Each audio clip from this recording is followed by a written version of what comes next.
നമസ്കാരം. ആരാണ് ഈ സവർക്കർ? പാർലമെന്റിൽ നമ്മുടെ രാഷ്ട്രപിതാവ് മഹാത്മാഗാന്ധിയുടെ ചിത്രത്തിന്റെ ഒപ്പം കാണുകയും ഇപ്പോ പെട്രോളിയം മന്ത്രാലയം പുറത്തിറക്കിയ പോസ്റ്ററിൽ മഹാത്മാഗാന്ധിക്കും സുഭാഷ് ചന്ദ്രബോസിനും ഭഗത് സിംഗിനും ഒക്കെ ഒപ്പം കണ്ടതുമായിട്ടുള്ള സവർക്കർ. ചിലർ വീർ സവർക്കർ എന്നും മറ്റു ചിലർ ഭീരു സവർക്കർ എന്നും ഒക്കെ വിളിക്കുന്ന സവർക്കർ യഥാർത്ഥത്തിൽ ആരാണ്? നിങ്ങൾ ഗൂഗിളിൽ സെർച്ച് ചെയ്താൽ നമുക്ക് കിട്ടുന്ന സവർക്കറിന് യഥാർത്ഥത്തിൽ ഹിസ്റ്ററിയിൽ മറ്റൊരു ഫേസ് ആണുള്ളത്.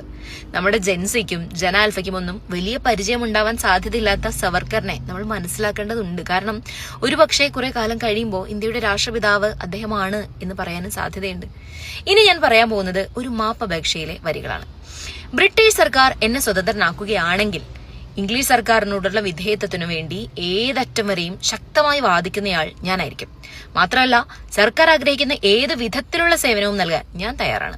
ആൻഡമാൻ നിക്കോബാർ ദ്വീപ് സമൂഹങ്ങളിലെ സെല്ലുലാർ ജയിലിൽ ഇരട്ട ജീവപര്യന്തം തടവ് ശിക്ഷ അനുഭവിക്കുന്ന സമയത്ത് 1913 ഹിന്ദു മഹാസഭാ നേതാവായ VD സവർക്കർ ബ്രിട്ടീഷ് സർക്കാരിന് എഴുതി അയച്ച കത്താണിത്, നിവേദനമാണിത്.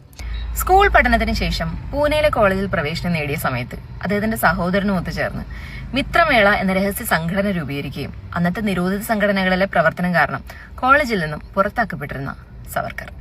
സിഖുകളും ജൈനരും ബുദ്ധിസ്റ്റുകളും ചേർന്ന സവർക്കറുടെ ദേശീയതയിൽ മുസ്ലിങ്ങൾക്കും ക്രിസ്ത്യാനികൾക്കും ഒന്നും സ്ഥാനം ഉണ്ടായിരുന്നില്ല. ഇനി 1948 നമ്മുടെ മഹാത്മാഗാന്ധിയുടെ വധക്കേസിൽ സവർക്കർ പ്രതി ചേർക്കപ്പെട്ടിരുന്നു. ഇനി എന്തിനാ ഈ സവർക്കർ ജയിലിലായത്? നാസിക് കളക്ടറായിരുന്ന AMT ജാക്സനെ അദ്ദേഹത്തിന്റെ യാത്രയപ്പ് ചടങ്ങിനിടെ അനന്ത് ലക്ഷ്മൺ കൻഹാരെ എന്ന യുവാവ് വെടിവെച്ച് കൊലപ്പെടുത്തി. സവർക്കർ നയിച്ചിരുന്ന അഭിനവ് ഭാരത് സൊസൈറ്റിയുടെ പ്രവർത്തകനായിരുന്നു ഇയാൾ. കൂടുതൽ അന്വേഷണത്തിൽ കൊലപാതകത്തിന് ഉപയോഗിച്ചിരുന്ന തോക്ക് സവർക്കർ ഇംഗ്ലണ്ടിൽ നിന്നും ഒളിച്ചു കടത്തിയതാണെന്ന് തെളിഞ്ഞതോടെ 1910 അദ്ദേഹത്തെ ബ്രിട്ടീഷ് പോലീസ് അറസ്റ്റ് ചെയ്തു. ഈ കേസിലാണ് സവർക്കർക്ക് 50 വർഷത്തെ തടവ് ശിക്ഷ ലഭിക്കുന്നത്.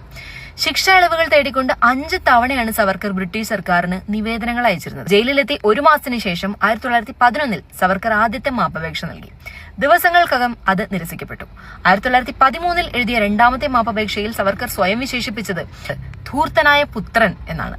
പൂർണ്ണമായും ബ്രിട്ടീഷ് സർക്കാരിന് വിധേയരായിരിക്കാം എന്ന് ഉറപ്പ് നൽകുകയും സ്വാതന്ത്ര്യ സമര പോരാട്ടത്തിൽ ഏർപ്പെട്ടിരിക്കുന്ന യുവാക്കളെ വഴിതെറ്റിയവർ എന്ന് വിശേഷിപ്പിക്കുകയും അദ്ദേഹം ചെയ്തു. തുടർന്നുള്ള വർഷങ്ങളിലും നിരന്തരമായി അദ്ദേഹം നിവേദനങ്ങൾ നൽകിക്കൊണ്ടേയിരുന്നു. അങ്ങനെ ശിക്ഷയിൽ ഇളവ് ലഭിച്ച 1921 അദ്ദേഹം റിലീസ് ചെയ്യപ്പെടുന്നത്. എന്തായാലും ഉറപ്പ് നൽകിയിരുന്ന പോലെ സവർക്കർ പിന്നീട് സ്വാതന്ത്ര്യ സമരത്തിൽ പ്രത്യക്ഷപ്പെട്ടിട്ടേയില്ല. ഇതൊക്കെയാണ് സവർക്കർ. ഇദ്ദേഹമാണ് പതിറ്റാണ്ടുകൾക്കിപ്പുറം വീരപരിവേഷത്തോടെ ചിലരൊക്കെ അവതരിപ്പിക്കാൻ ശ്രമിക്കുന്നത്. സ്വാതന്ത്ര്യ സമരകാലത്തിന്റെ ഐക്കണായി അവതരിപ്പിക്കാനും